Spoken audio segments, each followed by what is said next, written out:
മധ്യേഷ്യയുടെ ആകാശം മിസൈലുകളാൽ ചുവക്കുമ്പോൾ ലോകം ഇന്ന് തിരിയുന്നത് ഒരൊറ്റ ചോദ്യമാണ്. ഇസ്രായേൽ പ്രധാനമന്ത്രി ബെഞ്ചമിൻ നെതന്യാഹു ജീവനോടെ ഇരിപ്പുണ്ടോ? ഇറാൻ പരമോന്നത നേതാവ് ആയത്തുള്ള അലി ഖമേനിയുടെ രക്തസാക്ഷിത്വത്തിന് പകരം വീട്ടിയെന്നും നെതന്യാഹു കൊല്ലപ്പെട്ടു എന്നും സോഷ്യൽ മീഡിയയിൽ പ്രചരിക്കുന്ന വാർത്തകൾ ആഗോളതലത്തിൽ വലിയ അമ്പരപ്പ് തന്നെ സൃഷ്ടിച്ചിട്ടുണ്ട്. ശരിക്കും എന്താണ് സത്യം? ഡിജിറ്റൽ ലോകത്ത് നടക്കുന്ന AI യുദ്ധത്തിൽ എന്താണ് സത്യം, എന്താണ് മിഥ്യ എന്ന് തിരിച്ചറിയാൻ കഴിയാത്ത വിധം ലോകം കുഴഞ്ഞിരിക്കുന്നു. എന്താണ് ശരിക്കും സംഭവിച്ചിട്ടുള്ളത്? നമുക്ക് പരിശോധിക്കാം. ഇസ്രായേൽ പ്രധാനമന്ത്രി ബെഞ്ചമിൻ നെതന്യാഹു ഇറാൻ ആക്രമണത്തിൽ കൊല്ലപ്പെട്ടു എന്ന തരത്തിൽ സോഷ്യൽ മീഡിയയിൽ പ്രചരിക്കുന്ന വാർത്തകൾ എത്രത്തോളം വസ്തുതയുണ്ട്? മധ്യേഷ്യയിൽ ഇസ്രായേലും ഇറാനും തമ്മിലുള്ള സൈനിക സംഘർഷം അതിന്റെ ഏറ്റവും ഭീകരമായ ഘട്ടത്തിലൂടെ കടന്നു പോകുമ്പോൾ ജനങ്ങൾക്കിടയിൽ പരിഭ്രാന്തിയും ആശയക്കുഴപ്പവും സൃഷ്ടിക്കാൻ ലക്ഷ്യമിട്ടുള്ള ബോധപൂർവമായ പ്രചാരണമാണിതെന്നും പറയപ്പെടുന്നു.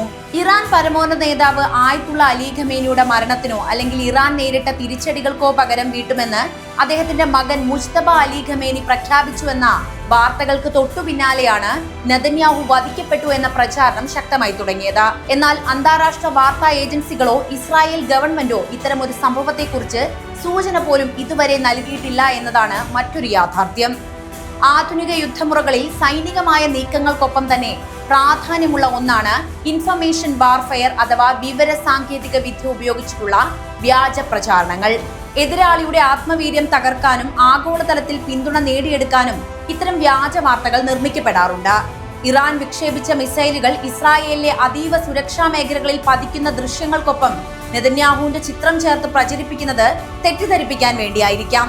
എന്നാൽ ഇസ്രായേലിന്റെ അത്യാധുനിക പ്രതിരോധ സംവിധാനമായിട്ടുള്ള അയൺ ഡോം ഉൾപ്പെടെയുള്ളവ മറികടന്ന് ഭരണത്തലവനെ വകവരുത്തുക എന്നത് നിലവിലെ സാഹചര്യത്തിൽ അത്ര എളുപ്പത്തിൽ നടപ്പിലാക്കാൻ പറ്റുന്ന ഒരു കാര്യവുമല്ല എന്നതും മറ്റൊരു സത്യം. നെതന്യാഹു ഇപ്പോഴും ഇസ്രായേലിലെ സുരക്ഷാ ക്യാബിനറ്റ് യോഗങ്ങളിൽ പങ്കുചേരുന്നതായും സൈനിക നീക്കങ്ങൾക്ക് നേതൃത്വം നൽകുന്നതായും ഔദ്യോഗിക റിപ്പോർട്ടുകളും വ്യക്തമാക്കുന്നു. ഇറാന്റെ ആഭ്യന്തര രാഷ്ട്രീയത്തിൽ മുജ്തബയുടെ സ്വാധീനം വർദ്ധിച്ചു വരുന്നതും ഇസ്രായേലിനെതിരെ ശക്തമായ നിലപാട് അദ്ദേഹം സ്വീകരിക്കുന്നതും സത്യമാണ് എങ്കിലും നെതന്യാഹുവിനെ കൊലപ്പെടുത്തി എന്ന വാർത്തയുമായി ഇതിന് യാതൊരു ബന്ധവുമില്ല എന്നതാണ് നമുക്ക് നിലവിൽ മനസ്സിലാക്കാൻ സാധിക്കുന്നത്. പഴയ സ്ഫോടന ദൃശ്യങ്ങളും എഡിറ്റ് ചെയ്ത വീഡിയോകളും ഉപയോഗിച്ച് നിർമ്മിക്കപ്പെടുന്ന ഇത്തരം വാർത്തകൾ സോഷ്യൽ മീഡിയ പ്ലാറ്റ്ഫോമുകളിലൂടെ മിനിറ്റുകൾക്കുള്ളിൽ ലോകമെമ്പാടും പടരുന്നു. ഔദ്യോഗിക മാധ്യമങ്ങളായിട്ടുള്ള BBC, CNN അല്ലെങ്കിൽ അൽ ജസീറ തുടങ്ങിയവ പരിശോധിച്ചാൽ ഇത്തരമൊരു വാർത്ത എവിടെയും റിപ്പോർട്ട് ചെയ്തിട്ടില്ല എന്ന് നമുക്ക് കാണാവുന്നതാണ്. അതുകൊണ്ട് തന്നെ ഇത്തരം സെൻസേഷണൽ വാർത്തകൾ കാണുമ്പോൾ അവയുടെ സത്യാവസ്ഥ പരിശോധിക്കാതെ ഷെയർ ചെയ്യുന്നത് ഒഴിവാക്കേണ്ടത് അത്യാവശ്യമാണ്.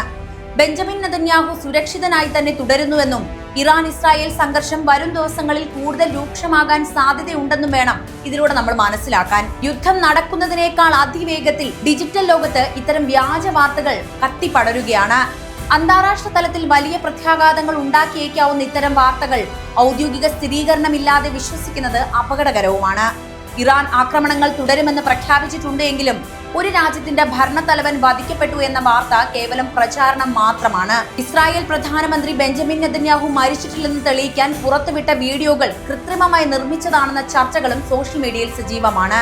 ആധുനിക കാലത്തെ ഡിജിറ്റൽ യുദ്ധമുറകളുടെ ഭാഗമായി ഇത്തരം വാദഗതികൾ ഉയരുന്നത് വളരെ സ്വാഭാവികവും.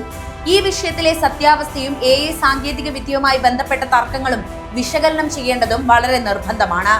നെതന്യാഹു കൊല്ലപ്പെട്ടു എന്ന വ്യാജ വാർത്തകൾക്ക് പിന്നാലെ അദ്ദേഹം പൊതുവേദികളിൽ പ്രത്യക്ഷപ്പെടുകയോ വീഡിയോ സന്ദേശങ്ങൾ അയക്കുകയോ ചെയ്തിട്ടുണ്ട്.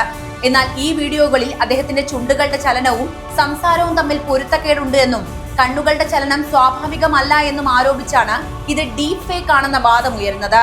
ഒരു ഭരണത്തലവൻ കൊല്ലപ്പെട്ടാൽ അത് ആ രാജ്യത്തിന്റെ ആത്മവീര്യത്തെ തകർക്കുമെന്നതുകൊണ്ട് തന്നെ മരണം ഒളിച്ചുവെക്കാൻ AI വീഡിയോകൾ ഉപയോഗിക്കുന്നു എന്ന സംശയമാണ് ഒരു വിഭാഗം ആളുകൾ പങ്കുവെക്കുന്നത്. ഒരുപക്ഷെ അങ്ങനെ സംഭവിച്ചേക്കാം. എങ്കിലും അന്താരാഷ്ട്ര തലത്തിലുള്ള സാങ്കേതിക വിദഗ്ധരോ പ്രമുഖ മാധ്യമങ്ങളോ ഈ വീഡിയോകൾ വ്യാജമാണെന്ന് ഇതുവരെ സ്ഥിരീകരിച്ചിട്ടില്ല. സാധാരണയായി ഒരു വീഡിയോ AI ഉപയോഗിച്ച് നിർമ്മിച്ചതാണോ എന്ന് കണ്ടെത്താൻ ലിവ്നെസ് ഡിറ്റക്ഷൻ പോലുള്ള സാങ്കേതിക വിദ്യകൾ ഇന്ന് വളരെ സുലഭമാണ്. നെതന്യാഹുവിന്റെ കാര്യത്തിൽ അദ്ദേഹം നേരിട്ട് പത്രസമ്മേളനത്തിൽ പങ്കെടുക്കുന്നതും മറ്റ് രാജ്യങ്ങളിലെ നേതാക്കളുമായിട്ട് സംസാരിക്കുന്നതുമൊക്കെ അന്താരാഷ്ട്ര മാധ്യമങ്ങൾ റിപ്പോർട്ട് ചെയ്യുന്നുമുണ്ട്. പക്ഷെ അദ്ദേഹം നേരിട്ട് പ്രത്യക്ഷപ്പെടുന്നില്ല എന്നത് മറ്റൊരു വസ്തുതയാണ്. ഒരു വീഡിയോ കൃത്രിമമായി നിർമ്മിക്കാൻ സാധിക്കുമെങ്കിലും ലോകം മുഴുവൻ ഉറ്റുനോക്കുന്ന ഒരു നേതാവിന്റെ സാന്നിധ്യം മാസങ്ങളോളം ഇത്തരത്തിൽ വ്യാജമായി നിലനിർത്തുക എന്നത് അസാധ്യമാണ്.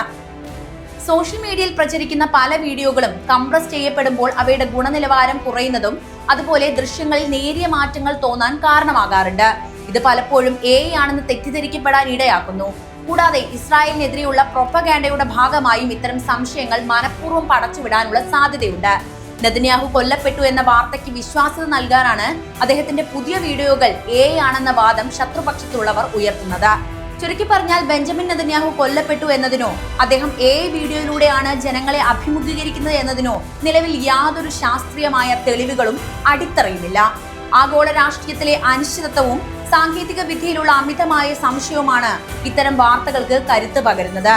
ഔദ്യോഗികമായ സ്ഥിരീകരണങ്ങൾ വരുന്നതുവരെ ഡിജിറ്റൽ ലോകത്തെ ഇത്തരം കണ്ടുപിടുത്തങ്ങൾ വെറും ഊഹാപോഹങ്ങൾ മാത്രമായി കാണുന്നതാണ് ഉചിതമെന്നാണ് എനിക്ക് പറയാനുള്ളത്. ഈ വിഷയത്തിലെ നിങ്ങളുടെ അഭിപ്രായങ്ങൾ എന്തായാലും കമന്റ് ബോക്സിൽ ചെയ്തു. മറ്റൊരു വീഡിയോയുമായി വീണ്ടും എത്താം. നന്ദി.